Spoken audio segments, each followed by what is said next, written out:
What's happening around the world and what's happening here at home? A very good evening to you and welcome to Prime Time News. I'm Sandro Ferdinando. And I'm Arundhati Budannaik. As always, let's start off with a look at the stories making headlines this evening.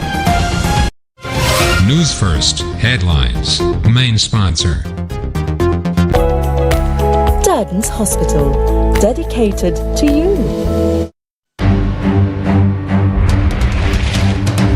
Farmers from Vallava continued their satyagraha for the 9th day. Farmers from Valioya come to the aid of Vallava farmers while Cabinet decides not to release water. A special team heads to Noorelia to probe complaints over vision loss after surgery. Trade unions make revelations about the procurement of lenses. Vaunia prison temporarily closed over a measles scare. News first, headlines. Main sponsor. Lankas Hospital, dedicated to you. And now the story is in detail. The agriculture community in Valioya decided to release water from the local waterway to the rice fields that are nurtured by the water release from the Udavalava reservoir that are at the brink of destruction. The decision was reached as the Cabinet of Ministers on Monday decided not to release water from the Samanala to the Udavalava reservoir. The Valioya is a branch of the Vallave River, and an anicut was built across it to provide water to the agriculture community in the surrounding areas.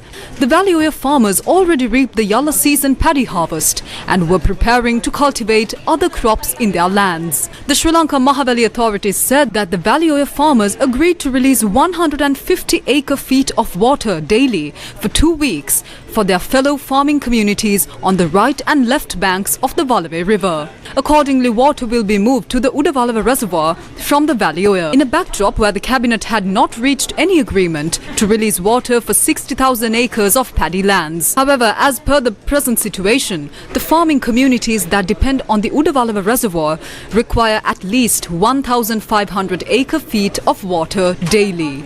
Therefore, the water provided via the Valioya will be insufficient for them to nurture their rice fields and reap a good harvest. The water levels of the Udavalava reservoir declined rapidly, and at present, the reservoir's capacity is around 4,000 acre-feet. The daily requirement of paddy lands that depend on the Udavalava reservoir is 3,200 acre-feet of water. The Mahavali authorities said that after the Cabinet of Ministers decided not to release water from the Samanala to the Udavalava reservoir, it is impossible to prevent the destruction that will befall the paddy lands in the area. However, it added that measures will be taken to save these rice fields.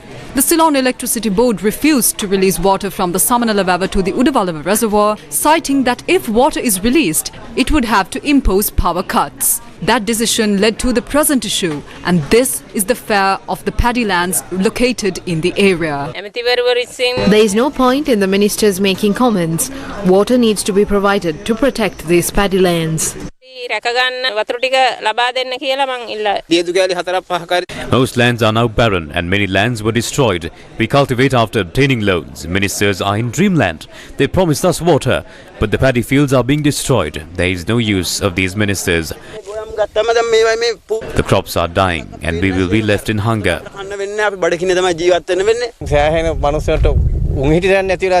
We have to settle our debt. If not, we will lose everything we own. During the election, they promised us everything. But when there is an issue, we are talking to thin air.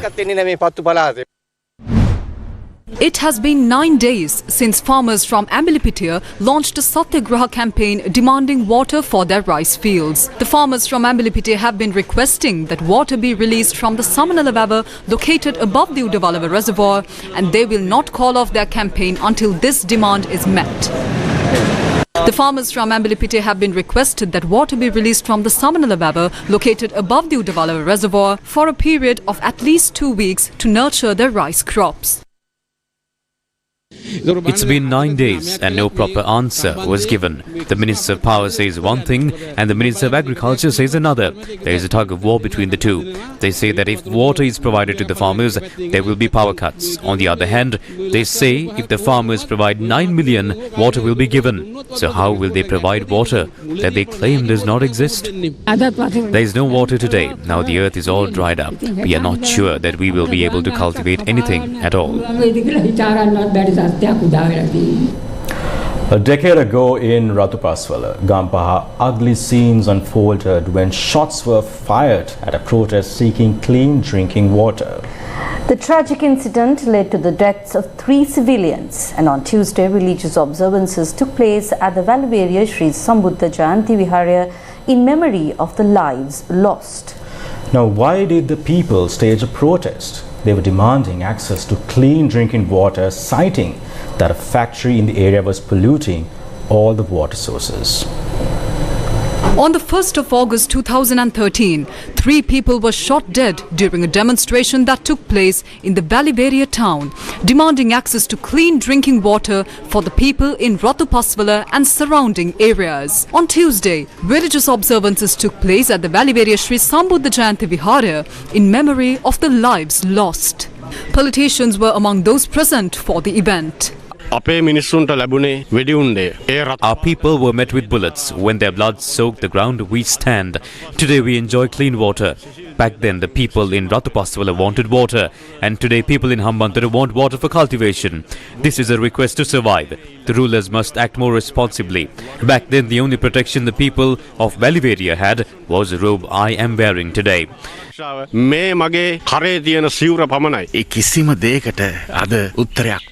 was no answer, no justice or truth. We need to be united, irrespective of what happens.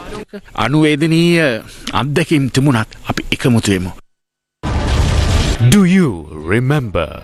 Water sources in Ratupaswala Gampaha are polluted due to the water disposed by a factory located in Nadungamua, Gampaha. Locals from Ratupaswala protested, citing that the water in the well and springs in Suramulla, Nadungamua, Uruvela and surrounding villages were polluted. Concerns were raised that contaminated water led to several deaths in the area. The locals launched a massive protest, demanding that the factory in question be removed from the area and that the environment be protected. Locals from Ratupaswala gather again with the intention of meeting with the relevant authorities and discuss the drinking water issue. Locals launched a fast as the authorities who were supposed to attend the meeting failed to turn up. As government officials continued to disregard the protest, more people decided to support the locals of Ratupaswala. Shots were fired during the protest that was launched seeking clean drinking water. 3 civilians were killed and more than 40 were injured. It was announced at the Gampaha Magistrates Court that the deaths of 3 people during a protest in Valveria was a crime. A brigadier and an army sergeant who were arrested and remanded over the Ratupaswala shooting granted bail. The Criminal Investigations Department informed the court that the investigations into the killing of 3 people during the Ratupaswala protests were complete. The trial is still ongoing.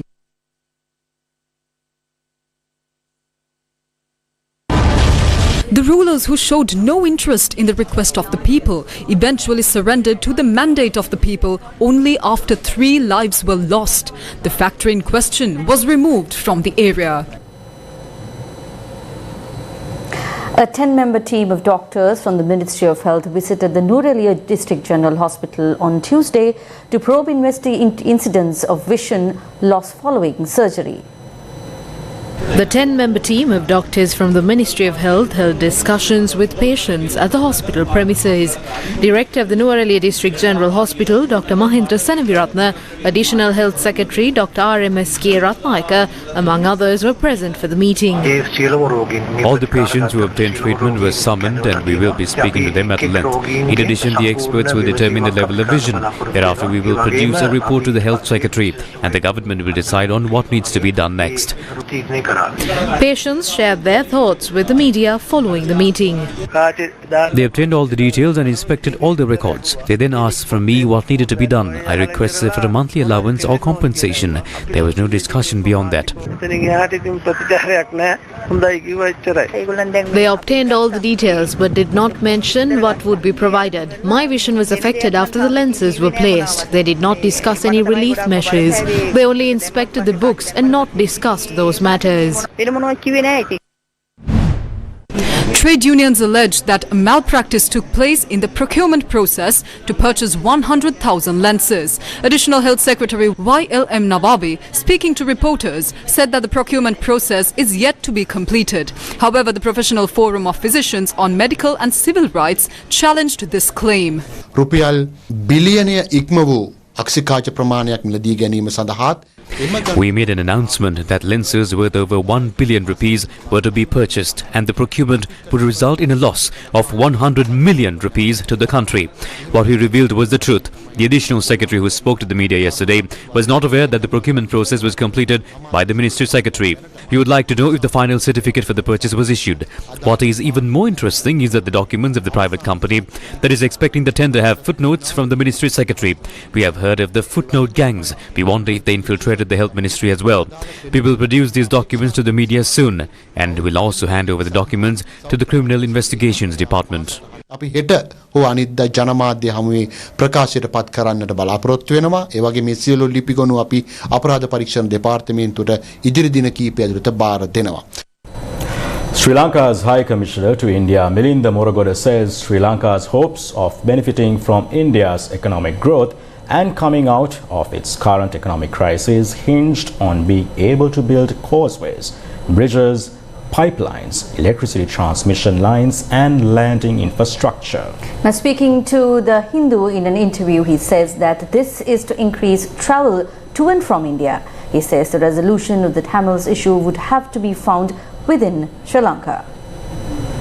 Sri Lanka's High Commissioner to India, Milinda Moragoda, says that land connectivity is essential for the growth of ties between India and its neighbouring island, pitching for connectivity projects resembling the Channel Tunnel from the UK to Europe as a possible future initiative if environmental concerns are cleared. Speaking to The Hindu about President Ranil Wickremesinghe's visit to India in July, where the two countries unveiled an economic partnership vision statement that includes maritime, air, energy, trade and people-to-people connectivity. High Commissioner Milinda Moragoda says Sri Lanka's hopes of benefiting from India's economic growth and coming out of its current economic crisis hinged on being able to build causeways, bridges, pipelines, electricity transmission lines and landing infrastructure so as to increase travel to and from India. When asked why concerns expressed by India over implementation of the 13th Amendment for devolution of power to Tamil majority areas was not, however, included in the joint statements made during the visit, the Sri Lankan envoy said President Wickremesinghe had discussed his latest proposals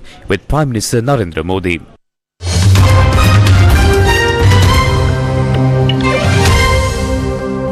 Now, war clouds are looming over the entire region of West Africa after the military juntas of two nations warned other West African states that they would prevent any attempt to restore the government of Niger, which was overthrown last week.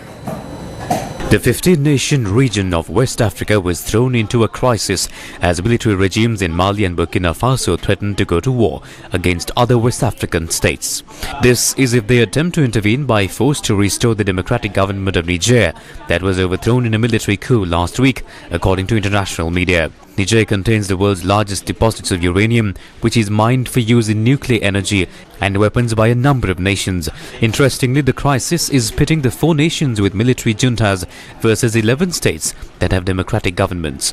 The region is home to nearly 400 million people. The Sri Lanka army has nearly 250 soldiers in Mali as part of United Nations peacekeeping force in that country named MINUSMA, United Nations Multidimensional Integrated Stabilization Mission in Mali.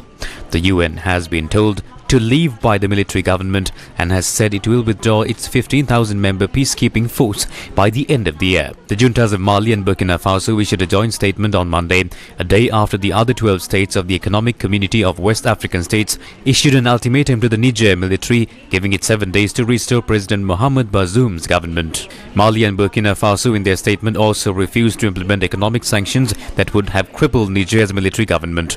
Both countries share borders with Niger, which is landlocked. Mali's military has controlled that country since seizing power in a coup 2 years ago. Burkina has had 2 military coups within a year and a half. Meanwhile, the government of Guinea, the fourth West African state ruled by the military junta, announced that it disagreed with the ECOWAS decision on Niger that would impose economic sanctions. Meanwhile, France, Germany, Italy and Spain announced that they would begin evacuating their citizens from Niger today in special aircraft after a mob supportive of the military staged a violent demonstration in front of the French embassy in Niger's capital. Meanwhile, the president of Chad, another country bordering Niger, flew to Niger on Monday to try to mediate and met with the deposed president and military leaders. As we speak, there are many wars taking place across the world. One of the most things that we heard in recent past is about the war between Russia and Ukraine. And definitely we are not in need of another war at a time like this. So as you just witnessed, in West Africa, with as 15 nations, we might be at the brink of a war. If you notice in a bit, in these areas, so out of these 15 nations, there are 400 million people residing and 200 million are in Nigeria. You must be wondering, so what is the main cause of this war? If a war takes place, what would be the repercussions? It's multiple. Right now, there are many state leaders, world powers who are actually commenting about this particular issue. So what would be the main issue for Sri Lankans? As we speak, 250 Sri Lankan soldiers are in Mali as part of a UN peacekeeping force. So far, Sri Lankan authorities are yet to comment about this issue, but as the next couple of days are very decisive and challenging, we need to make a decision about what's going to happen, especially to these Sri Lankan forces who are residing in that area. So News First will definitely be overlooking this incident. You can check us on our website www.newsfirst.lk, where there will be live updates coming regularly. Moving on to other local stories, and today marks a very important day in the Buddhist calendar, which is Asala full moon Poide. On this same day, Prince Siddhartha gave up his lay life, donned the robes of an ascetic and went in search of enlightenment. Asala also marks the start of the Vaskalaya, or rainy season retreat for bhikkhus.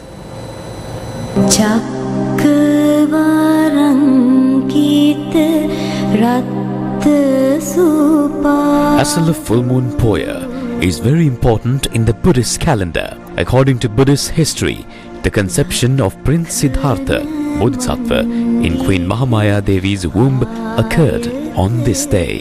It was on Asala Poya that the Buddha visited the Tautisa Deoloa, or Tautisa abode of the gods, and for the first time preached the Abhidharma. Asala full moon Poya day commemorates the beginning of the Vas season, which signifies the bhikkhus' retreat during the rainy season. It was on an Asala Poya day that the sacred tooth relic was brought to Sri Lanka by Princess Hemamala and Prince Dantha. The sacred tooth relic was taken annually to Abhigiri Viharaya in a grand procession and kept there for 3 months. It is thought that this procession could be the origin of today's annual Asala Dalada Perahara, held in Kandy and associated with the Dalada Maligawa.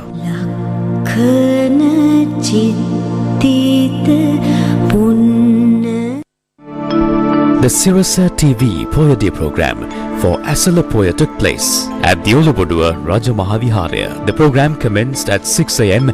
following religious observances, including the presentation of arms. Thereafter, the Sirasa Damsara Dhamma sermon was delivered by Venerable Matara Mahinda Thero. The Sirasa Bhivantana Dhamma sermon was delivered by Venerable Boralle Kovida Thero. The Sun is a dialogue organized for the betterment of the Sri Sambuddha Sasana commenced thereafter under the auspices of the Venerable Sarathkumara Dhammaratana Thera. The Turunusita Dhamma sermon was presided over by Venerable Sagama Anomadasi Thera at the Olaboduwa Raja Mahaviharaya. Veteran speaker Akila Vimangasena Viratna also took part in the program.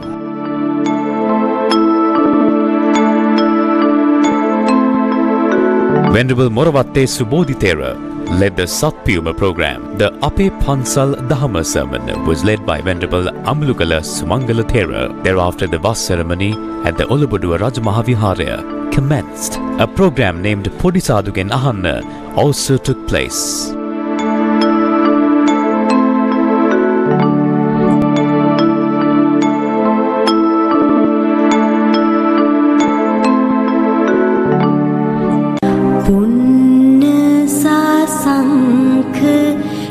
The Damsavya Poide program took place on Tuesday at the historic Bambava Raja Mahaviharaya in Galvela, Mathule. The Bambava Raja Mahaviharaya is believed to have been built during the reign of King Malagamba. The historic Bambava Raja Mahaviharaya is also a site where ancient artifacts can be witnessed. The custodian of the historic Bambava Raja Mahaviharaya, the Venerable Lenava Mangalathero, led the religious events for Asala Poide. The Damsavya Dhamma sermon was recorded on site with the participation of Venerable Vatakala Janananda Thero, Venerable Belyakande Sudasi Thero, and Venerable Kumukkadanwala Jnanaratana Thero. The Vas ceremony took place later in the evening at the historic Bambava Raja Mahaviharaya.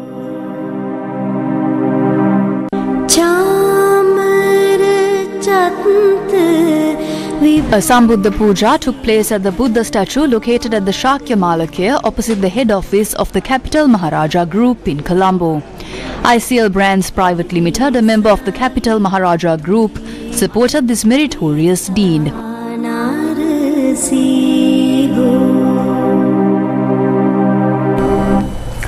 The leader of the opposition, Sajith Premadasa, engaged in religious observances in line with Asala full moon Poide in Anuradhapura. Opposition leader Sajith Premadasa called on Venerable Dr. Balava Hangunavabe Dhammaratana Thero during his visit to the Mihinthale Raja Mahaviharaya. The country is in its present state after achieving independence because of the conduct of you and all other groups. The country cannot rise today. Who is responsible for this? When laws are being passed in parliament, the government and opposition are missing. But all of you are elected by the people. It is the responsibility of you all to take care of the people. Children are dying from surgeries. Doctors have left the country. The youth are leaving. And people are even dying by suicide. Who is responsible for this? There is theft and the desire to make more commissions from everything from the pill to the salmon can. Is there any thought given to the people? I do not know if you own taverns, but some do own taverns. The politicians are causing this destruction and persecuting the people. There is no democratic freedom to speak. They are beaten. Where are the 6.9 million voters? We reject the leaders. Therefore, we need new faces in the presidential election by leaving aside the aging politicians. We need those who are below 60 to lead.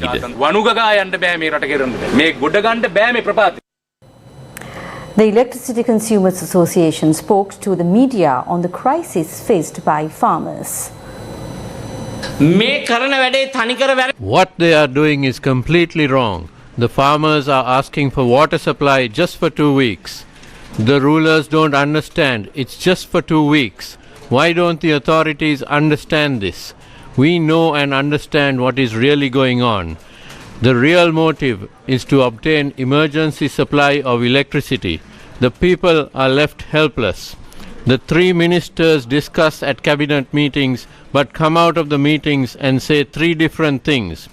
These ministers are trying to destroy the entire country and rule. Is the president blind to all of this? Are the farmers suffering the result of the silence of the people? News First with the people. Be the first to know about the biggest stories as they break. Subscribe to News First English News Alerts. News First, your trusted English news channel. News First. Main sponsor. Hospital, dedicated to you. Welcome back. Continuing in more local news, the first fuel cargo from China's Sinopec reached Sri Lanka. Sri Lanka's Power and Energy Minister Kanchana Wijesekara announced that the first shipment of Sinopec fuel reached the island nation and was being unloaded. He said that the second shipment will reach the country on Wednesday. The minister said that the entry of new retail supplies to the domestic market will ease the forex requirements for petroleum products, as the suppliers will bring in products on a 12-month financing facility from their principal investors with no forex requirements from the domestic financial institutes. Sinopec will commence retail petroleum operations with 150 fuel stations island-wide once the agreements with the fuel station dealers are signed and finalized. The Central Bank of Sri Lanka said that gross official reserve increased to US dollars 3.7 billion by the end of June 2023.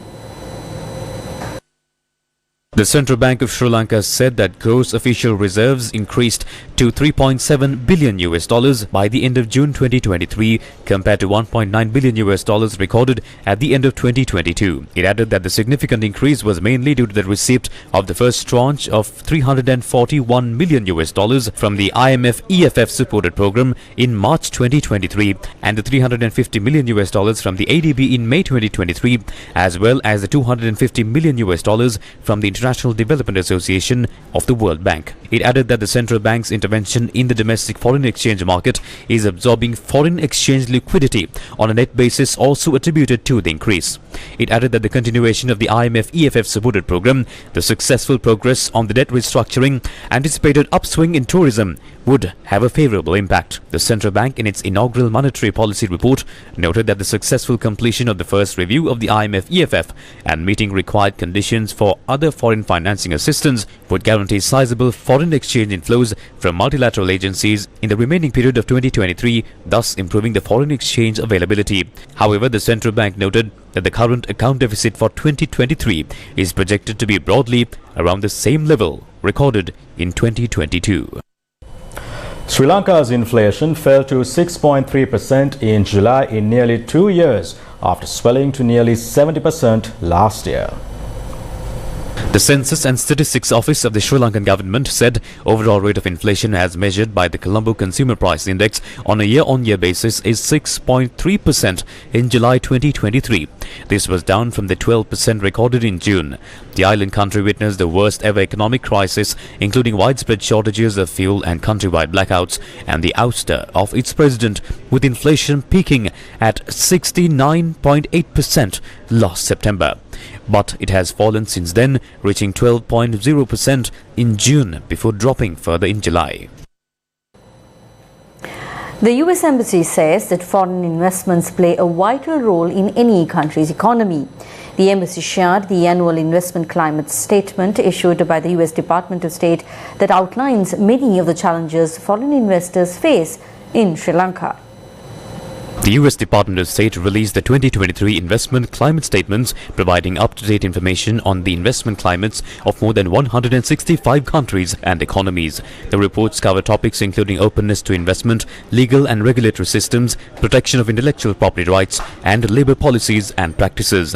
The report for Sri Lanka highlights a number of challenges that foreign investors face in the country, including a complex and unpredictable regulatory environment, corruption, inefficient government bureaucracy, lack of transparency, and political instability.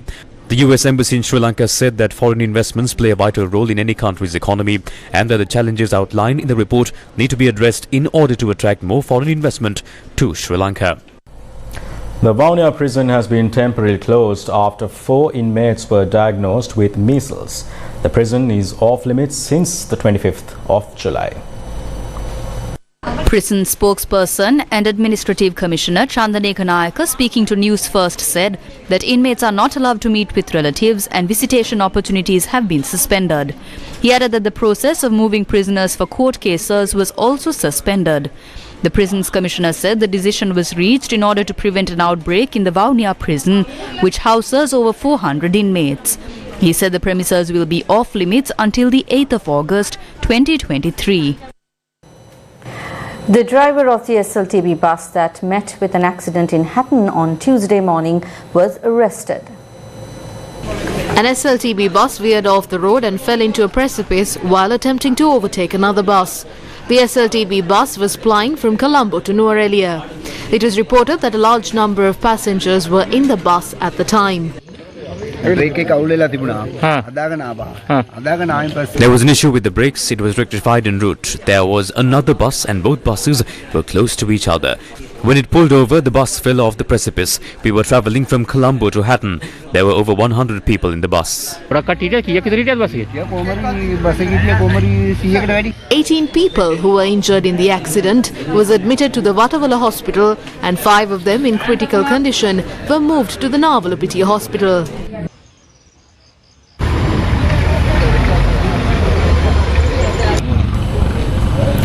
Many Sri Lankans benefit from the projects that were launched for the people, by the people, via Gammedda.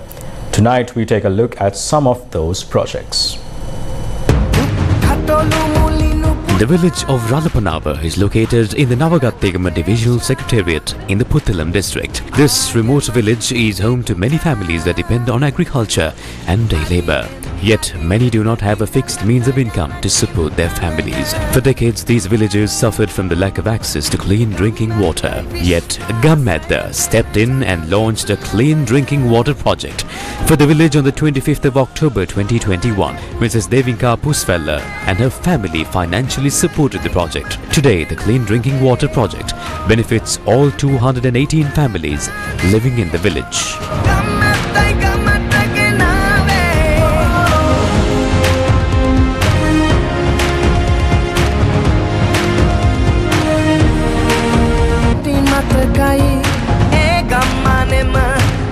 The Silver Candy Tamil Vidyalaya is located in the Valapane Education Zone in the Noorelia District. The school provides education to the children to the estate workers in the area, and one of the main issues that they faced was the lack of access to clean drinking water. Gammedda stepped in to provide a solution to the issue and launched a clean drinking water project that would benefit the school children and the villagers. The Airline Pilots Guild of Sri Lanka joined with Gammedda to make this project a success.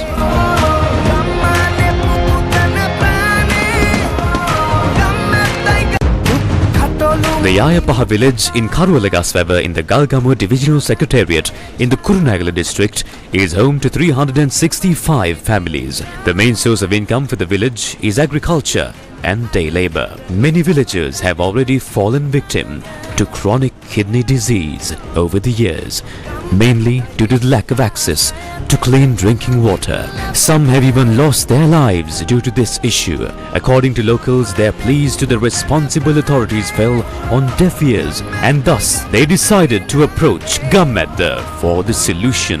Gammedda stepped in to launch a clean drinking water project for the village. The property and water source for the project was donated by M.K. Kapila Jayasurya, the family of Pushpa Fonseca and Gamini Fonseca from Colombo 5 support the project in memory of their late parents. In addition, Thanuja Gunasekara and family from Navala supported the project in memory of her late son. Furthermore, Mrs. Sankalya Thiambaravatha, Mr. Saranga Kalarachi and Mr. and Mrs. P.K.A. Senarath supported this project. Sri Lanka bagged 4 golds at the 12th Bali International Choir Festival 2023. The team returned to the island this morning. The Soul Sounds Academy team returned to the country on Tuesday morning and had a quick performance at the BIA.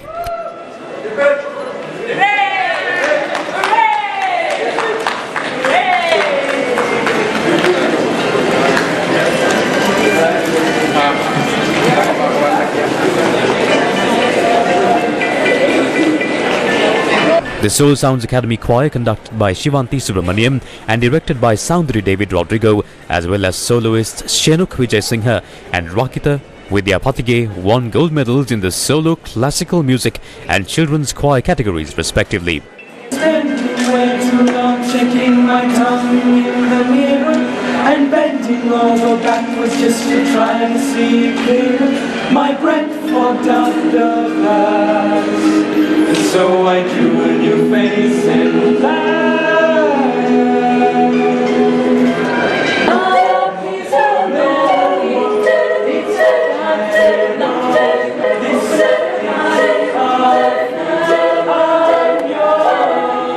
In addition, Shanuk Vijay Singha also emerged category winners at the competition. Both are students of the Soul Sounds Academy. National Leopard Day is being observed on the 1st of August 2023 to raise awareness of the plight of Sri Lanka's leopards. The theme for this year's event is coexistence, and conservationists are calling for action to reduce the threats facing these apex predators.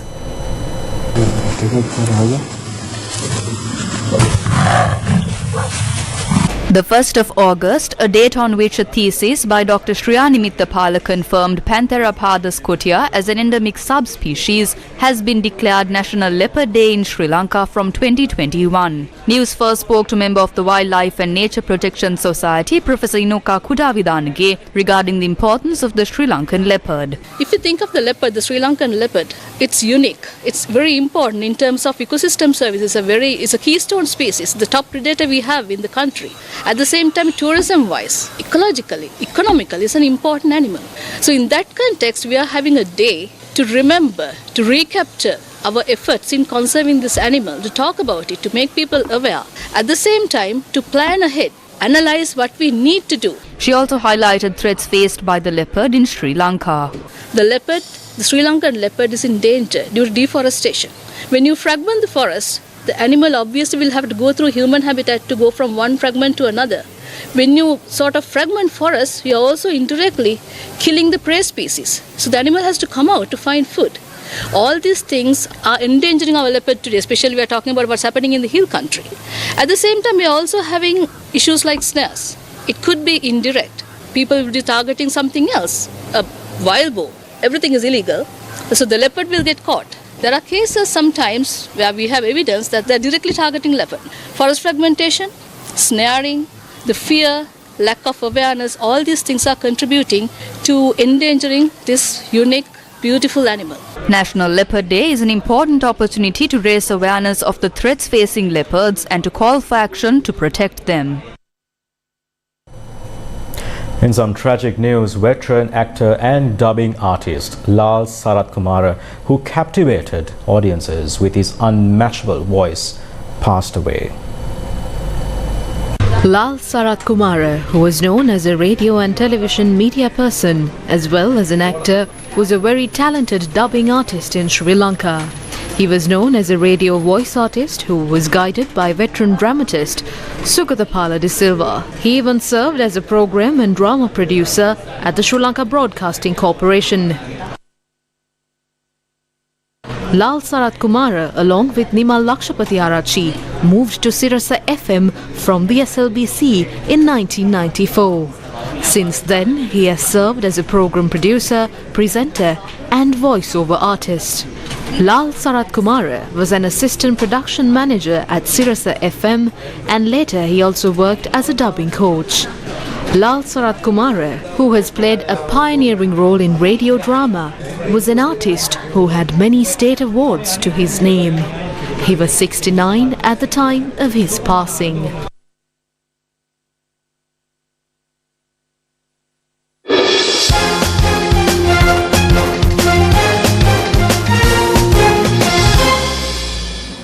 And in sports news this evening, Palomine Sports Club qualified for the finals of the Jaffna Football Premier League. Shakti TV is the official media sponsor for this event. The Jaffna Premier League football tournament is being held with the aim of selecting the cream of Sri Lankan football players for the national football squad. Shakti TV is the official media sponsor of the event. The tournament is organised by the Department of Sports of the Northern Province. The first semi-final took place as Kurunagar Padumine clashed with St Nicholas Sports Club today. A large number of people had gathered to witness this match held at Jaffna's Leopard Stadium for the semi-final. The St Nicholas team, despite trying their best, could not score a single goal throughout the match. Kurunagar Padumine won the match by 2 goals to secure a place in the finals. The second semi-final will be held tomorrow. Catch all the action of the Jaffna Premier League football tournament with Shakti TV as the official media sponsor of the event. And with that, we wrap up tonight's edition of Primetime News. Thank you very much for joining us. For the News First team, I'm Arundhati Mudannaika. And I'm Sandhu Ferdinando. Do take care and good night.